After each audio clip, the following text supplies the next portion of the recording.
Your parents, do they even speak English properly? Blake's voice cut through the restaurant's gentle chatter.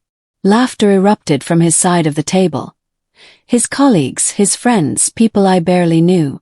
We were celebrating our 5th anniversary. 50 guests filled the private dining room, crystal glasses catching candlelight, expensive wine flowing freely. Blake stood at the head of the table, microphone in hand, supposedly toasting our marriage. Instead, he was mocking my parents. I mean, the accent alone. He imitated my mother's slight Eastern European inflection, exaggerating it into something crude and foreign. More laughter. And let's not even talk about their financial advice.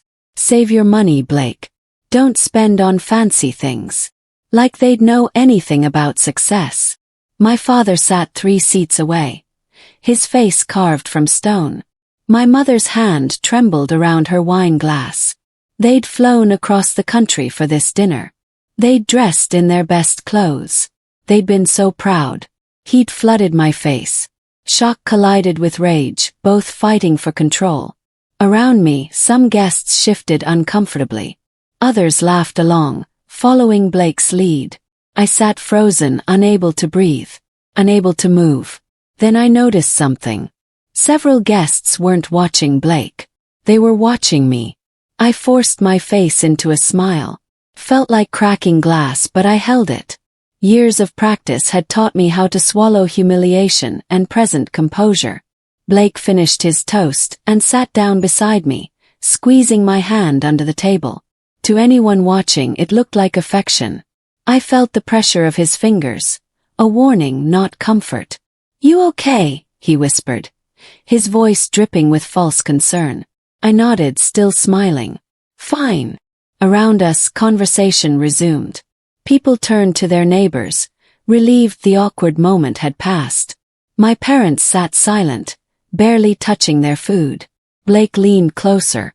"Your parents understand it's just humor, right? They're not upset." I looked at him, really looked at him. This man I'd married 5 years ago. This man who'd once held my hand at my grandmother's funeral. This man who'd promised to honor my family as his own. When had he changed? Or had I simply been too devoted to notice? Then I remembered. This wasn't the first time. 6 months ago at his company party, he'd made a joke about my mother's cooking. A year before that, he'd called my father charmingly simple in front of his boss. This wasn't a mistake. This was a pattern. The memories cascaded backward through our marriage like falling dominoes. Small comments that felt like paper cuts.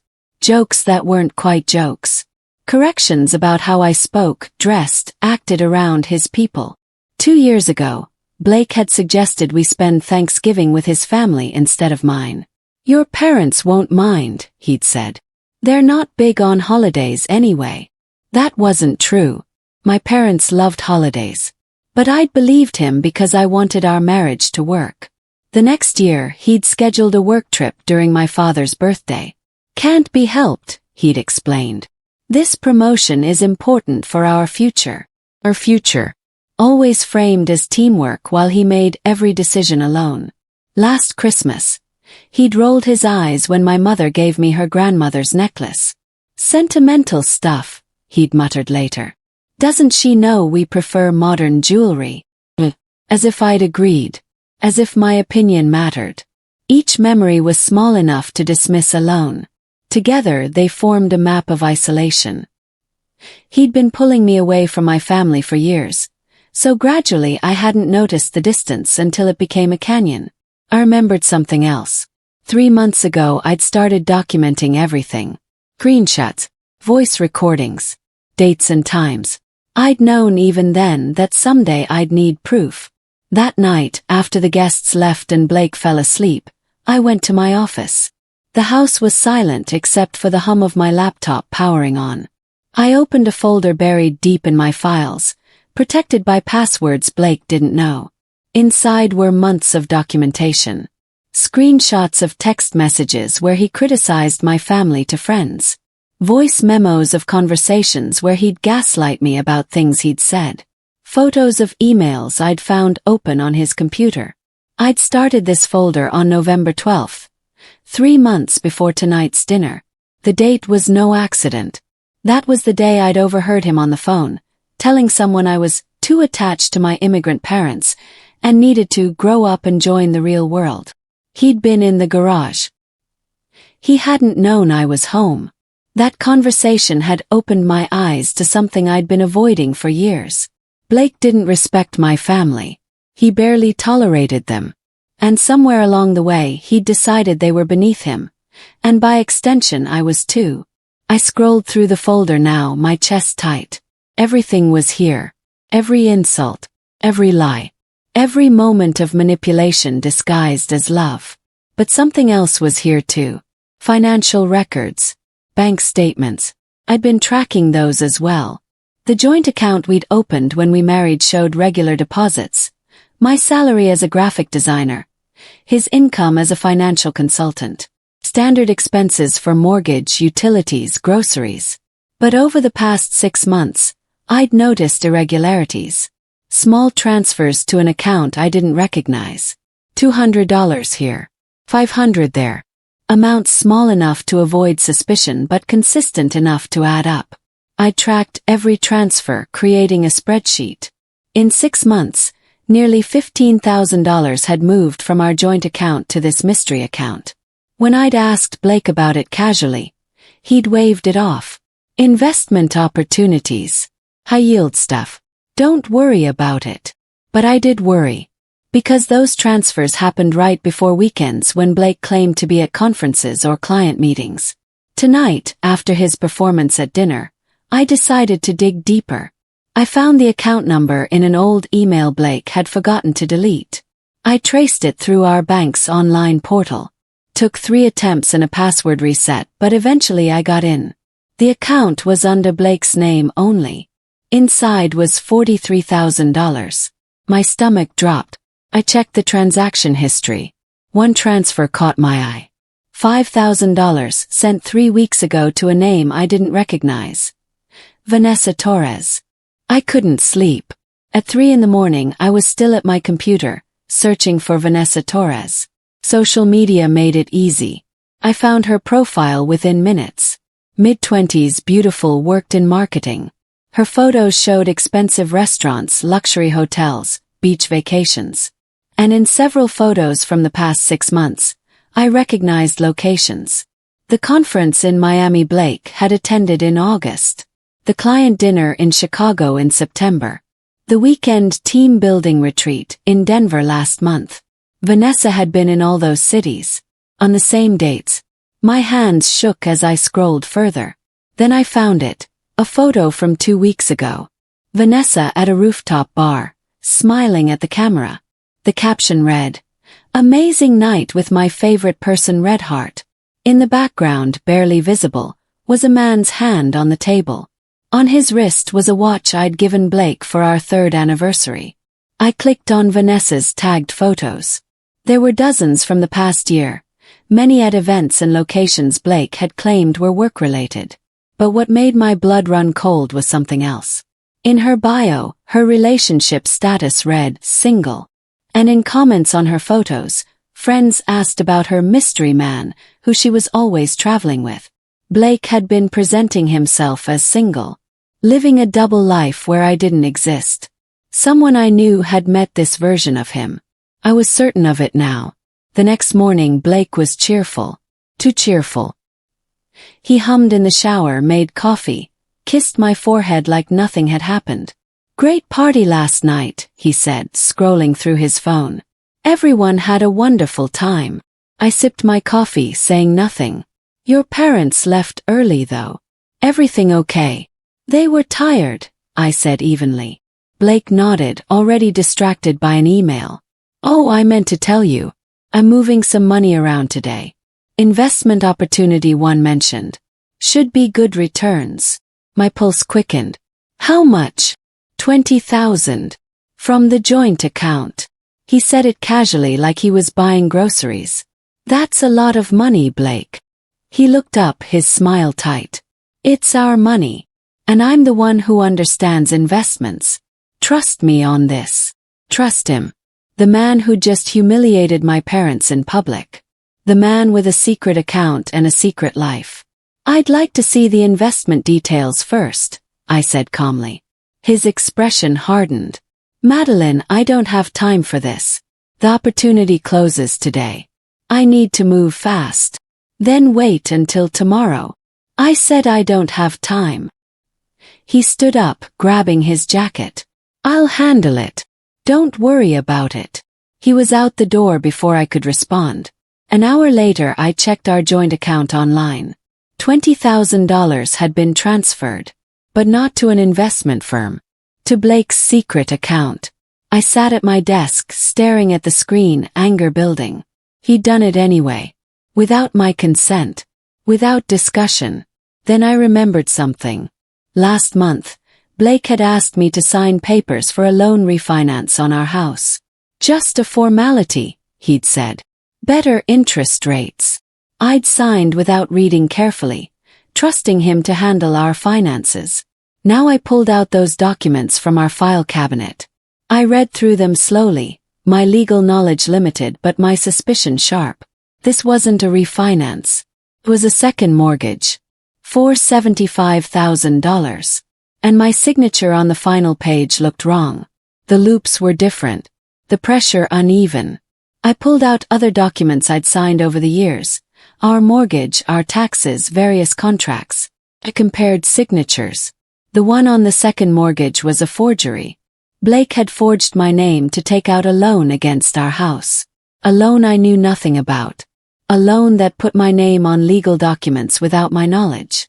My hands trembled as I photographed every page. Forgery was illegal, traceable, prosecutable. Blake had just handed me evidence of fraud. I called my friend Taylor, a family lawyer I'd known since college. We met at a coffee shop across town, away from places Blake and I frequented. This is off the record, I said immediately. Just advice between friends. Taylor studied the documents I'd brought, her expression growing more serious with each page. The forged signature. The secret account. The pattern of financial deception. Madeline, this is serious. Document forgery, financial fraud, possible emotional abuse. She looked up at me. How long have you been planning this? The question surprised me. Planning what? Leaving him. Protecting yourself. Gathering evidence. Taylor tapped the folder. This is months of documentation. You've been preparing. I hadn't thought about it that way. Just been surviving. Documenting. Protecting myself in case I ever needed it. I don't know if I'm ready to leave, I admitted. Taylor leaned forward. Then let me ask you something else. If you stay, what changes? Does he stop mocking your family? Stop forging signatures? Stop living a double life? I didn't answer because I already knew. Nothing would change. Blake would keep pushing boundaries because I kept allowing it. Get your affairs in order, Taylor advised. Separate your finances if you can. And if you decide to move forward legally, you've got everything you need here. I left the coffee shop feeling both empowered and terrified. The evidence was solid, but using it meant blowing up my life. 2 weeks later, Blake hosted a party for his firm's partners. I played the perfect wife, smiling, charming, complimenting spouses and making small talk. Blake was at his best too. Attentive, affectionate, introducing me proudly to his colleagues. To anyone watching, we were the ideal couple. But I noticed things now that I'd missed before. The way he corrected my stories mid-sentence. The subtle eye rolls when I expressed an opinion he disagreed with. The hand on my back that looked loving but steered me away from conversations he didn't want me having. I recorded everything. My phone sat in my purse, audio recording running. Every compliment Blake gave me in public, followed by criticism in private. Every contradiction. Every manipulation. At one point, I overheard him talking to a partner's wife about family. Madeline's parents are simple people, he said, his tone condescending. Good hearts, but they don't understand our world. It's been hard for her, growing up in that environment, but I've helped her evolve. The woman nodded sympathetically, completely fooled. My phone captured every word. The next morning, Blake's colleague James called me. We'd met briefly at parties but never spoke privately. "I need to talk to you," he said, his voice tense. "Can we meet somewhere Blake won't see us?" We met at a park across town. James looked nervous, constantly checking over his shoulder. "I don't know how to say this," he began, "but Blake's been doing things at work that aren't right. And I think you should know." My pulse quickened. "What kind of things?" "Falsifying client reports, inflating investment returns, making trades without authorization." James pulled out a folder. "I've been documenting it because I'm worried about liability. But if this comes out, Blake's going down. And I don't want you caught in the crossfire." He handed me copies of internal documents, emails, trade confirmations, all showing a pattern of professional misconduct spanning 2 years. "Why are you telling me this?" he asked. "Because you seem like a good person. And because Blake's been setting you up as a co-signer on some accounts. If he gets investigated, they'll look at you too." My blood ran cold. "I never signed anything for his work accounts." James's expression darkened. "Check the documents I gave you. Your name's on 3 of them." I looked through the papers. There it was. My signature on account authorizations I'd never seen before. More forgeries. "I need protection," James said. "If I testify against Blake, I need immunity. But I wanted you to know first." That night, I traced the money from Blake's secret account. The $43,000 I'd found was just the beginning. Using the information James provided, I discovered a second account. This one held nearly $200,000. Money that should have been in client portfolios but had been diverted through complicated transfers and shell companies. Blake had been embezzling from his firm. And he'd forged my signature to create a paper trail that led back to me. But there was more. Buried in the transaction history was a detail that made everything click into place. 3 years ago, Blake had convinced me to invest in a startup. "Can't miss opportunity," he'd said. "We'll double our money." The startup had failed within 6 months. We lost $60,000. My entire inheritance from my grandmother. Blake had comforted me, saying these things happen. Bad luck. Poor timing. Now I saw the truth. That startup had never existed. Blake had created fake documents, fake contracts, fake investor updates. The money had gone into his secret account. He'd stolen my inheritance and blamed me for the loss. For 3 years, I'd carried guilt for that failed investment. I'd believed I was financially irresponsible, just like Blake always suggested. It had all been a lie. Calculated. Intentional. Designed to make me doubt myself while he took everything. 2 days later, at Blake's firm's annual dinner, he made his move. Standing before 100 colleagues and clients, he expressed concerns about our financial situation. "Madeline and I have had some challenges lately," he said, his voice grave with false sincerity. "She made an investment decision a few years ago that didn't pan out.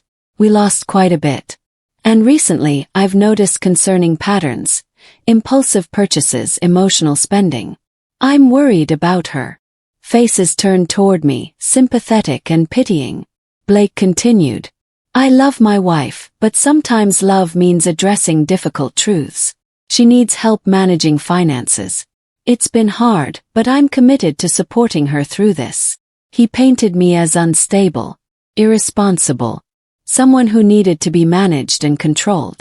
Several people approached me afterward, offering gentle advice about financial planning and emotional spending. Their kindness was worse than contempt because it was based on Blake's lies. I smiled and thanked them. I nodded sympathetically when they shared their own struggles with money. I let Blake think he'd won. Because while he was busy humiliating me publicly, I was building my case. And every lie he told created more evidence of his pattern of manipulation. That weekend, I spread every document across my dining room table. Bank statements, forged signatures, email threads, audio recordings. Witness statements from James. Connected dates to lies. I matched Blake's travel to Vanessa's social media posts. I traced money movements to fraudulent accounts. Everything told a single story. Blake had been systematically stealing from me, his clients, and his firm for years. He'd forged signatures, falsified documents, and created elaborate lies to cover his tracks. This wasn't carelessness. This was intent. Premeditated. Calculated. I photographed everything, uploaded it to secure cloud storage, and created physical backups. Then I organized it chronologically, highlighting patterns and connections. The evidence showed financial fraud, forgery, embezzlement, and emotional abuse spanning our entire marriage. Blake had been planning his exit strategy for months, evident in how he'd moved money and set up accounts in his name only. He'd been preparing to leave me with nothing while he started fresh with Vanessa. But he'd made one critical mistake. He'd underestimated me. He'd assumed I'd never notice, never investigate, never fight back. He'd assumed wrong. I drove to my parents' house for the first time in months. My mother opened the door, surprise and hurt flickering across her face.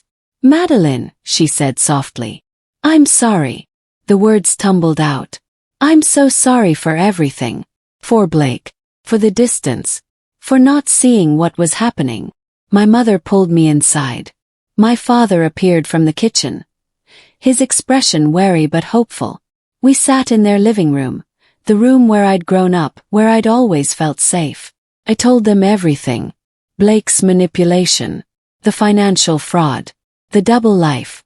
My father listened in silence, his jaw tight. My mother held my hand.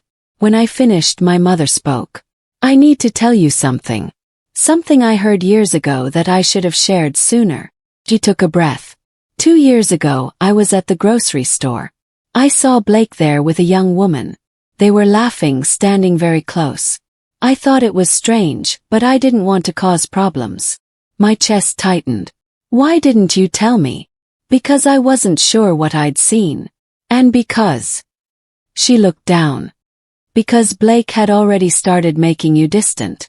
You defended him whenever we expressed concern. I was afraid you'd pull away completely if I accused him of something I couldn't prove." The truth hit hard. Blake had isolated me so effectively that my own parents had been afraid to tell me the truth. My father finally spoke. "We saw what he was doing, sweetheart. The way he diminished you. Made you smaller. We tried to reach you, but he'd built walls we couldn't get through." I cried then, for lost time, for the manipulation I'd allowed, for the family I'd nearly lost. My mother's comment about seeing Blake with another woman filled a critical gap in my timeline. 2 years ago. That's when Blake had started moving serious money. That's when he'd taken out the second mortgage. That's when the embezzling began. It wasn't just about Vanessa, who'd appeared more recently. Blake had been planning his exit for at least 2 years, slowly siphoning money, building secret accounts, creating a paper trail that would leave me holding the bag for his fraud. He'd needed time to set everything up perfectly, time to isolate me completely, time to manipulate me into a position where I'd seem unstable, emotional, financially irresponsible. Then he could leave, blame me for the financial disaster, and start fresh with a clean slate and a full bank account. The dinner where he'd mocked my parents, that was part of it too. He'd been creating a public narrative. Madeline comes from nothing. She doesn't understand success. She's emotionally unstable. She needs management. Every insult, every lie, every manipulation. All calculated steps in a long-term plan to destroy me while building himself up. But he'd overlooked one thing. I was my parents' daughter. They'd immigrated with nothing and built a life through careful planning and hard work. I'd inherited their patience, their attention to detail, their ability to endure difficulty while working toward a better future. Blake thought he was the strategic one. But I'd been watching, learning, planning, and now I was ready to move. Blake came home that evening energized and confident. He'd told his friends I needed space to work through my issues. He'd positioned himself as the patient, understanding husband dealing with an unstable wife. That night, he transferred another $30,000 to his secret account. He didn't know I was tracking every movement. He made plans with Vanessa for next month, a trip to the Bahamas. He didn't know I had screenshots of their messages. He met with a real estate agent about selling our house without telling me. He didn't know James had warned me and provided emails as proof. Blake thought he'd won. He thought I was broken, isolated, too confused and emotional to fight back. He'd positioned himself as the victim of my instability while methodically stealing everything we'd built. He went to bed that night smiling, certain his plan was working perfectly. He had no idea what was coming. The next morning while Blake was at the gym, I met with Taylor at her law office. "I'm ready," I said, sliding my comprehensive evidence folder across her desk. Taylor reviewed everything methodically. The forged signatures, the secret accounts, the embezzlement, the pattern of emotional abuse, James's testimony, my parents' statements, audio recordings, financial records spanning 5 years. "This is thorough," she said finally. "We can file immediately. But you need to understand, once we do this, everything becomes public. His firm will find out. His fraud will be exposed. This goes beyond divorce. Criminal charges are likely." "I understand. And you're sure?" I thought about my parents, humiliated at our anniversary dinner. I thought about the years of manipulation and gaslighting. I thought about Blake stealing my inheritance and making me believe I was irresponsible. "I'm sure." Taylor drafted the filing that afternoon. We included everything: divorce petition, fraud allegations, requests for asset freezes, evidence of forgery. We filed strategically, timing it for maximum impact. 2 days later, Blake was served during his firm's quarterly presentation. In front of partners, clients, and colleagues. A process server handed him papers while he was mid-sentence about ethical investing. His face went white, then red, then purple. Everyone watched him read the first page, watched realization dawn, watched his carefully constructed image crumble. He called me 15 times that afternoon. I didn't answer. Blake's counterattack came swift and vicious. His lawyer filed an emergency motion painting me as mentally unstable, financially irresponsible, and vindictive. He claimed I'd become obsessive and paranoid, that I'd been secretly recording him, violating his privacy, that I'd alienated his colleagues and friends with false accusations. He painted himself as a concerned husband trying to help his troubled wife, now being attacked for his patience and support. His lawyer requested a psychological evaluation for me. They submitted evidence of my instability, my distance from friends, my withdrawal from social events, my emotional state at his firm's dinner. On paper it looked convincing. Blake had spent years building this narrative. The preliminary hearing was tense. Blake sat with his lawyer, looking wounded and confused. I sat with Taylor, calm and prepared. The judge reviewed both filings. She looked at Blake's claims. Then she looked at me. "Mrs. Harrison, these are serious allegations your husband is making. Do you have documentation to support your claims?" "Yes, Your Honor," Taylor said. "Extensive documentation." "Then I'd like to see it." Blake's lawyer objected. "Your Honor, we're concerned about fabricated evidence. Mrs. Harrison has proven herself to be manipulative." The judge's expression hardened. "I'll determine what evidence is credible. Ms. Taylor, please proceed." Taylor presented everything methodically. First, the timeline, showing Blake's behavior spanning 5 years, not recent paranoia. Screenshots, emails, and bank statements, all time-stamped and verified. Then the audio recordings. Blake's voice, clear and unmistakable, making contradictory statements. Praising me publicly, demeaning me privately. Telling friends I was unstable while telling colleagues I was just stressed. The judge listened to a recording from Blake's last firm party. His voice. I love my wife, but sometimes love means addressing difficult truths. She needs help managing finances. Then a recording from 3 days earlier at home, his voice cold. You're too stupid to understand investments. Just stay out of my business. Blake's lawyer tried to interrupt. Your Honor, these recordings were legally obtained in their shared home, Taylor cut in. Single-party consent state. Completely admissible. The judge nodded. Continue. Taylor presented the forged signatures next. Expert analysis showed clear differences from my actual signature.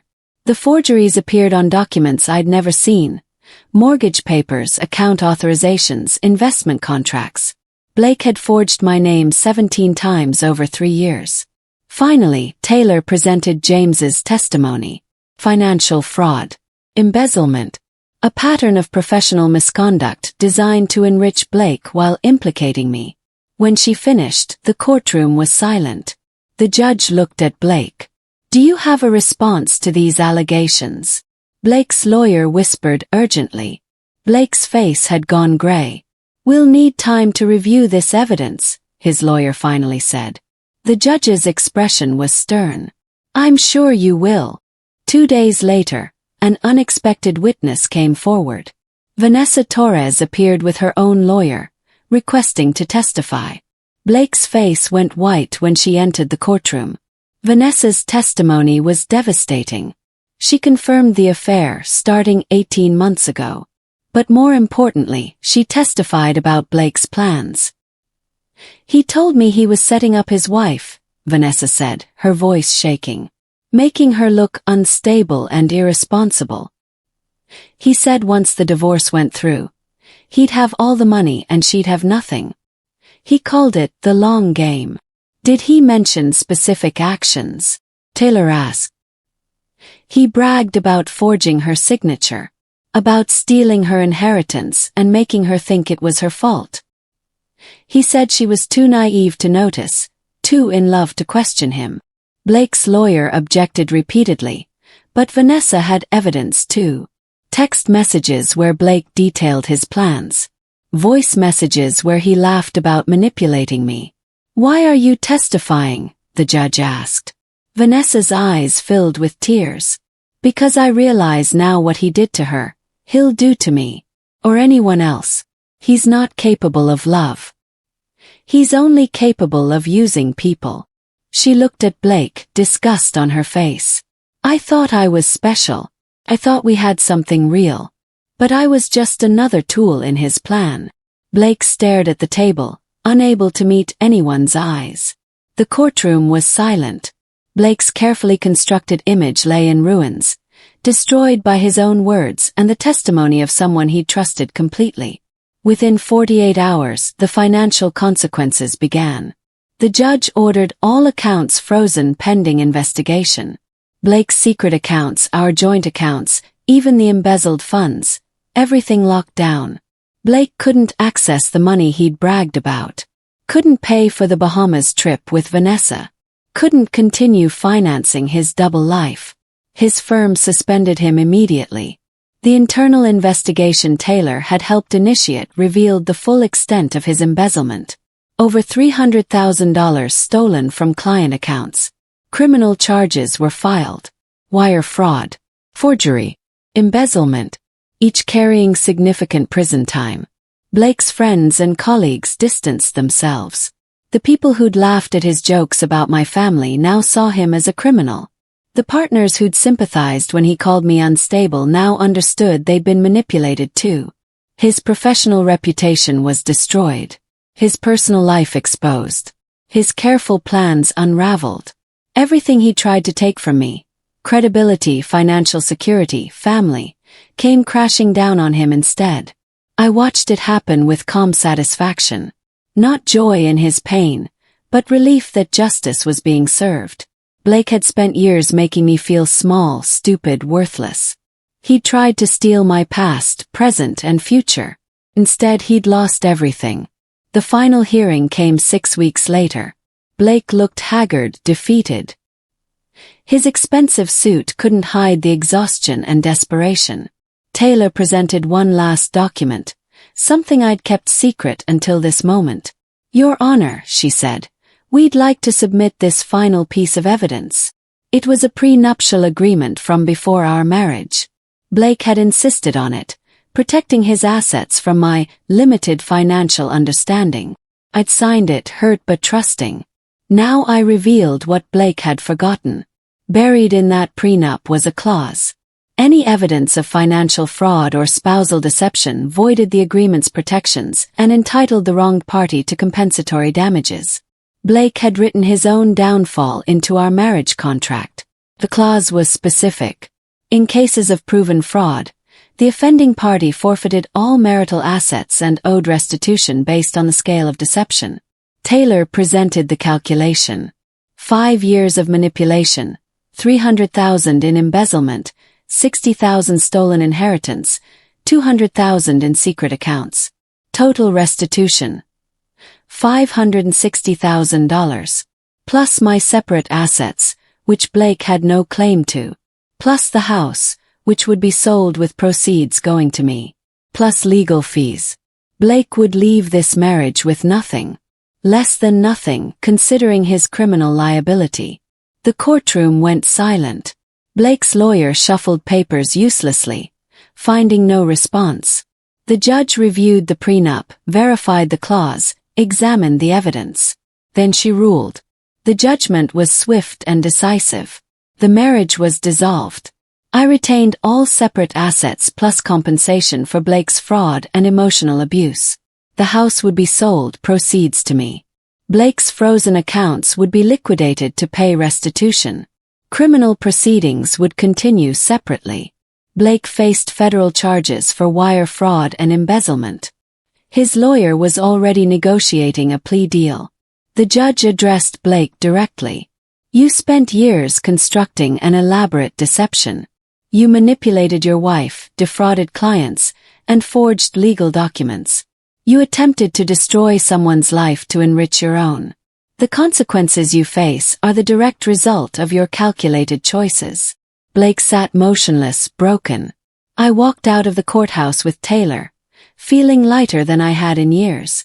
The weight of Blake's manipulation, the gaslighting, the constant undermining, all of it lifted.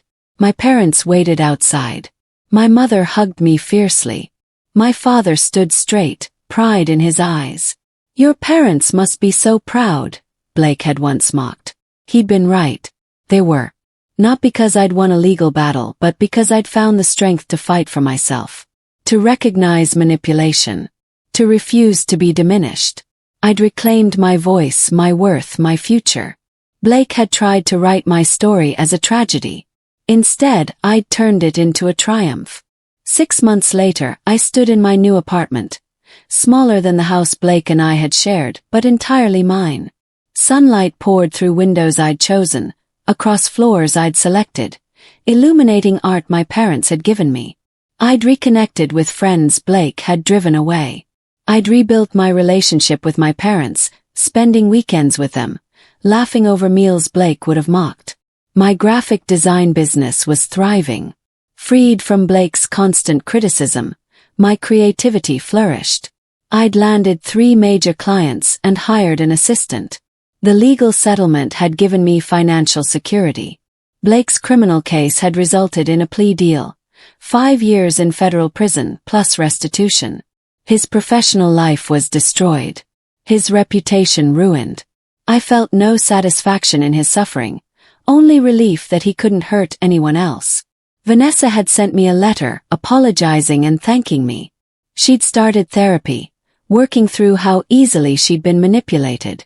We weren't friends, but we'd both learned the same lesson about Blake. My parents visited that evening. We cooked dinner together, my mother teaching me her recipes while my father told stories in his accented English. The accent Blake had mocked, the accent that connected me to my heritage. Later my mother asked, "Do you regret anything?" I thought about the years with Blake. The manipulation, pain, but also the strength I'd discovered. The voice I'd reclaimed. "No," I said. "He tried to break me. Instead, he showed me exactly how strong I could be. My father raised his glass. To new beginnings. We clinked glasses. 3 people who'd survived someone's cruelty and come out stronger. Blake had mocked my family once, thinking it would diminish me. Instead, it had awakened something he'd spent years trying to suppress. My refusal to accept less than I deserved. He'd tried to rewrite my story. I'd rewritten my future instead. And in that future I was finally completely free.